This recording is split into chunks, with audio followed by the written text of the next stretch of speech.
Final moments of the men's intellectual disability basketball finals, and Spain is This is interesting. I will watch it. They've been killing it all week, and they're about to finish off Russia and jump to third in the medal table behind the United States and Britain. The entire country is, needless to say, thrilled, and why wouldn't they be? Unlike the cutthroat Olympics, the Paralympic Games are probably the most beloved sporting event in the whole world. It's a celebration of triumph over hardship, the wonder of the human spirit. It's one of the few times where athletes are all pulling for each other, and there are no real losers. But winning is just a bit sweeter, and Spain's making it look easy on the hardwood. The last few seconds tick away, and the team comes out on top. Journalists are writing copies about all the adversity these 12 young men have overcome to climb atop the podium and receive their much-deserved gold medals. They're soon to be national treasures, a testament to guts, grit, courage, and hard work. If they could accomplish their dreams, what's stopping you? And as the national anthem plays and the crowd applauds, the moment seems picture perfect.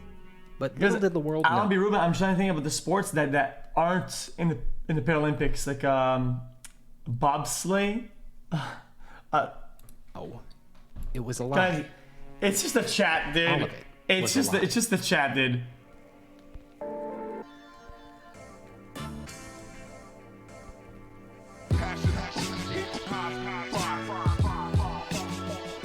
Well, like high jumping and whatnot, probably.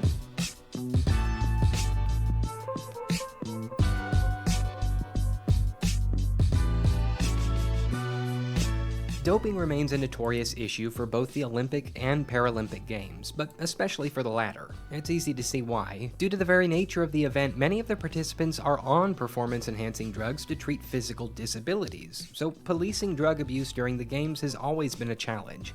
A common form of doping is boosting, by which athletes with a spinal cord injury induce autonomic dysreflexia and spike their blood pressure for increased performance. This practice was banned by the International Paralympic Committee in 1994, but it's still an ongoing problem in the sport. To combat the issue in 2000, the Sydney Games established a doping control program, and for the first time, Paralympic athletes were asked to participate in out-of-competition drug testing. This was a good step to take. It meant that the testing window was much wider, and any competitor could be called for a test at any point throughout the Games, and it worked. 14 athletes tested positive. It practically saved the powerlifting competition from becoming a total farce. But suppose a potential cheater was operating with a different premise. See, the doping control program was designed to police participants from using drugs to gain an unfair physical advantage. But what if an athlete desired instead to be disadvantaged? What if, say, a non-disabled person pretended to be disabled to compete? That'd be fucked up. How would you police that? But, I mean, come on, why would you need to police that? Yeah. Who would be so morally repugnant to try it? Who would do that? That's fucked up, dude. This is Fernando Martín Vicente. At the time of the Sydney Games, he was the president of the Spanish Federation of Sports People with Intellectual Disabilities, and by the time our story concludes, he will be found guilty of fraud and forgery. Here's a recent photo of him shaking hands with the Pope. I'm not going to act like I know this man's character. It's been almost 2 decades since the event we're talking about, and a lot can change in that time. I do know that when you're the head of an organization like FETI, there's constant pressure to get a hold of government grants. It's a surefire way to keep the lights on, and often the only option to accomplish your institution's agenda. But grants don't come easy. There's a lot of organizations seeking them, and only so much money to go around, so priority goes to associations that have a track record of success, and at that point, the only thing on your mind is win medals. Because the more medals you win, the more incentive the government has to extend grant money in your direction. That's true, I guess. So why not, just for 1 year, enter a team that's almost guaranteed to win? Yeah, but how do you do that? Well, what if your team wasn't actually disabled? How much easier could it be to come in first? And again, you're only doing it the one time. Just win a gold medal, and the incentives for grants is guaranteed. Your organization will stay afloat for the foreseeable future, you'll employ plenty of people, and in doing so, your association can continue to assist those who are mentally disabled for maybe decades to come. It's a classic case of trying to justify shady behavior in the name of the greater good. So FETI set out to build a super team, and build it they did. All that was necessary was to recruit some fairly competitive basketball players who were willing to keep their mouths shut about the scam, and things were set. I mean, they really only needed to hire like 2 or 3 players tops to pull something like this off, right?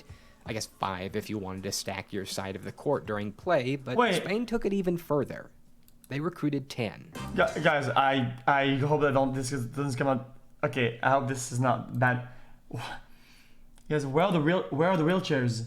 the court during play, but Spain took it even further. They recruited 10. 10 players out of the 12-man roster were not actually disabled. Guys! If you're... Is it not... They showed at the beginning with the dudes. Oh, like me, the only thing on your mind Jesus. is how? How did they pull this off? How did nobody notice this? It's a fair question to ask. See, in order to qualify as a participant in the intellectual disability basketball event, a prospective player is required to complete a litany of mental tests to determine their eligibility. The competitor must be determined to have an IQ of no more than 75. So these 10 guys had to purposely fail a series of intelligence tests and make it look authentic. Naturally, I decided to test this myself.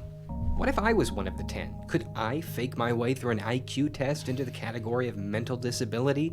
I mean, how hard could it be? But there was a challenge. I mean, I needed to score low enough to qualify for the event, but also high enough so as to not attract any suspicion from hypothetical outside auditors.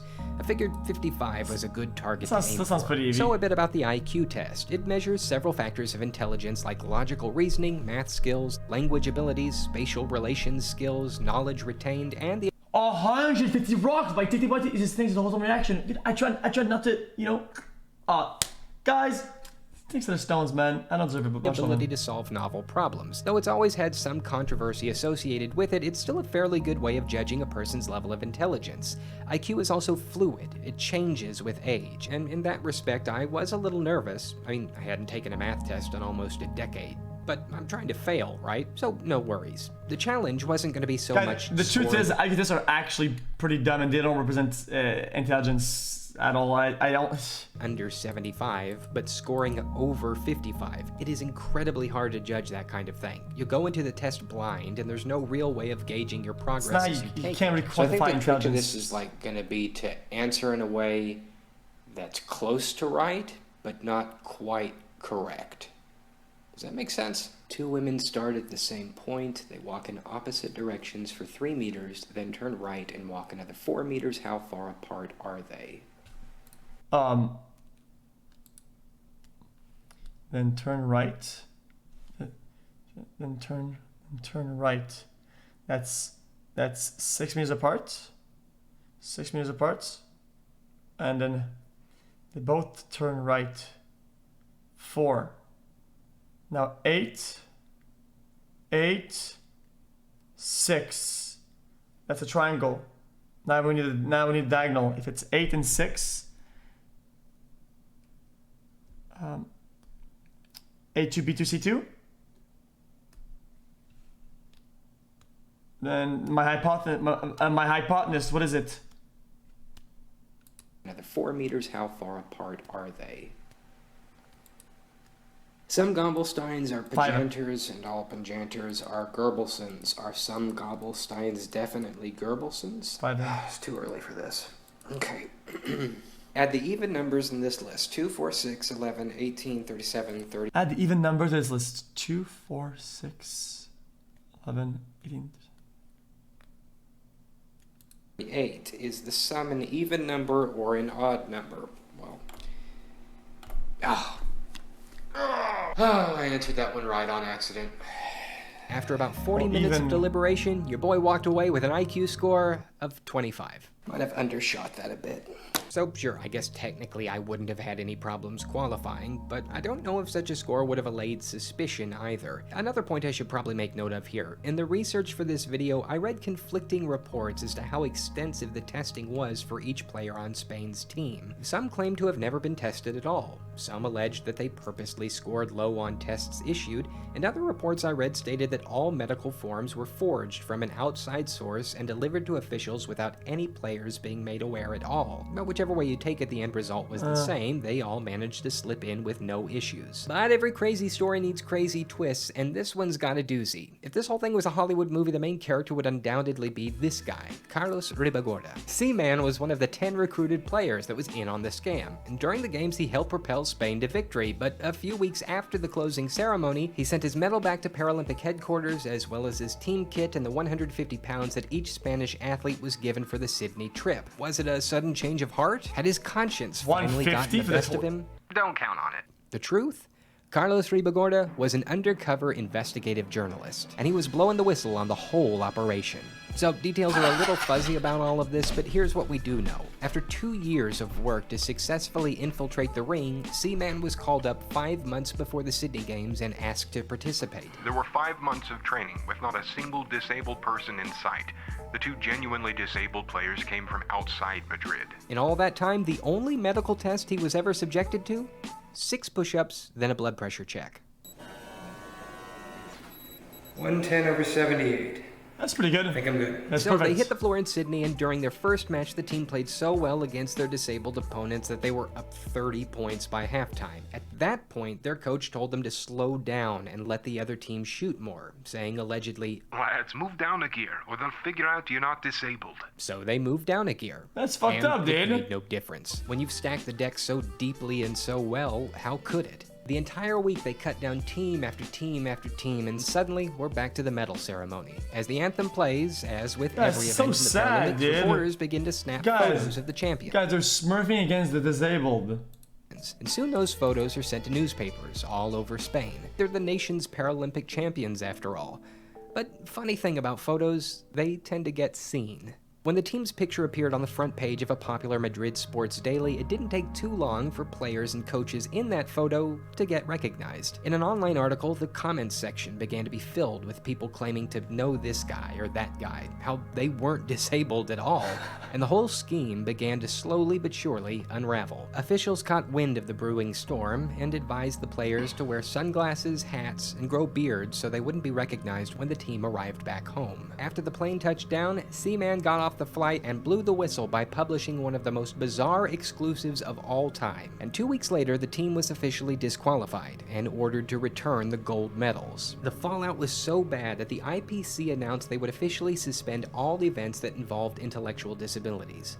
All of them, due to serious difficulties in determining the eligibility of athletes. That suspension would not be lifted until 2009. In 2013, after a decade of investigation and court battles, Fernando Martín Vicente was found guilty of fraud and forgery, and he was fined 5,400 euros. A lot of folks would call it a slap on the wrist, but to be fair, he was also ordered to return the 150,000 euros that he received from sponsorships due to the team's victory. As for those 10 fake disabled Paralympians, when all was said and done, they walked away with no charges. Good one, dude. This is the point in the video where I'm supposed to come up with some kind of moral, to wax poetic about how crime doesn't pay and cheaters never prosper. But I can't, because that's not true. The world has plenty of athletes who will gladly bend and break the rules to get a bigger paycheck, and many of them prosper far beyond what the straight shooters ever will. It'll always be like that. So I guess the only thing we can really take away from this, the greatest Paralympic scandal of all time, is cheaters may prosper, but they won't be happy. In a later interview, Seaman said this about the team's attitude during the medal ceremony. The whole thing was a farce, really. We stood there and listened, but it was a false medal. It was a false national anthem. Nobody really wanted to talk about it afterwards.